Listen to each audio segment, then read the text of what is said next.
We've seen a lot of school board videos over the last couple of years, and parents now get a wind of what's going on in the classroom and in their kids' curriculum.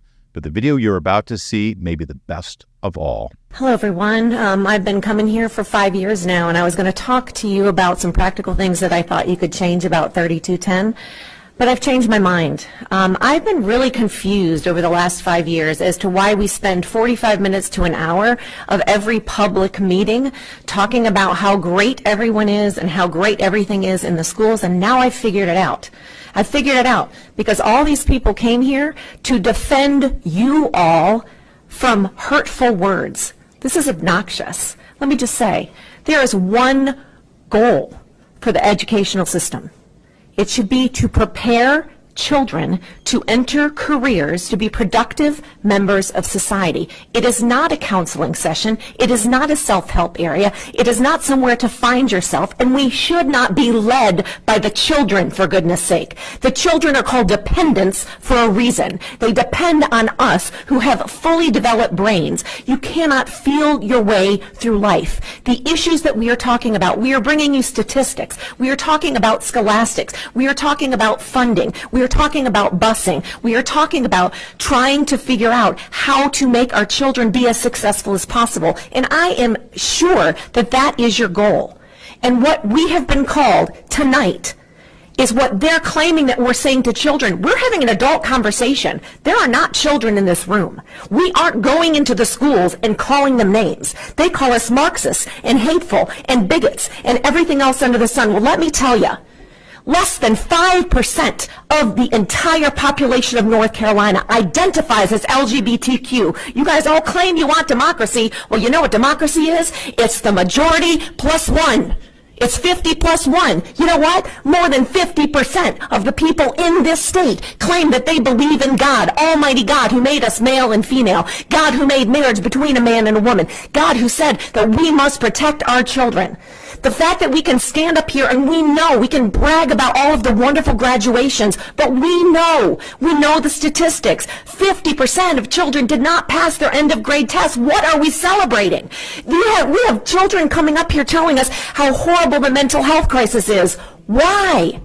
Most of us went to public school, and all of our peers are not in mental health crises. We have to ask ourselves, what are we doing to our children? I'm going to say we are discussing things with them that they are not emotionally, intellectually, and morally able to handle. That is what is causing the anxiety. That is what is causing the depression. That is what is causing the confusion.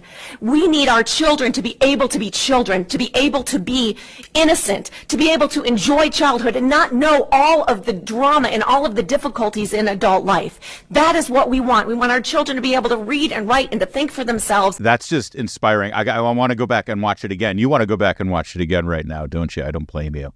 This mom could be in any school board meeting in any city in this country, any small town and little village in this country. That's how bad it's gotten. You used to think that this stuff only happened in New York and San Francisco or Chicago. No.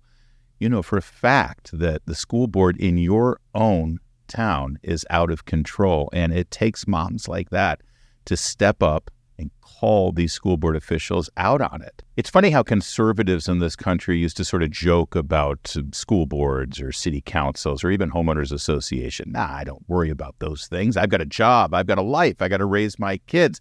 Other people worry about that stuff. And well, look what happened when we weren't watching. You know, recently, Paul Ryan, the former Speaker of the House, he was asked about these issues, the books in the libraries, the curriculum, the gender policies, and he chuckled and sort of bragged and said, yeah, I'm not a culture war kind of guy. Is that a good approach, a good strategy? You're a football fan. Is that the way you should approach it? Yeah, I'm not a culture war guy. I think it's really polarizing. Look, on some of these issues, I'll side, with the anti-woke crowd, but to me, I'm worried about a debt crisis.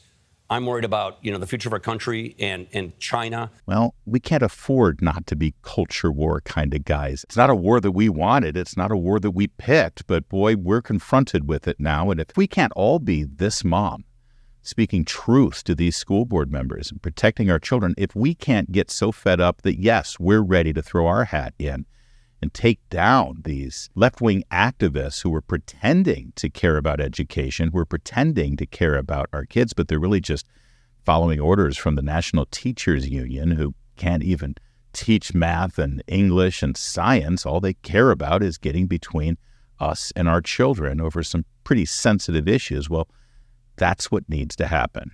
And it needs to happen yesterday.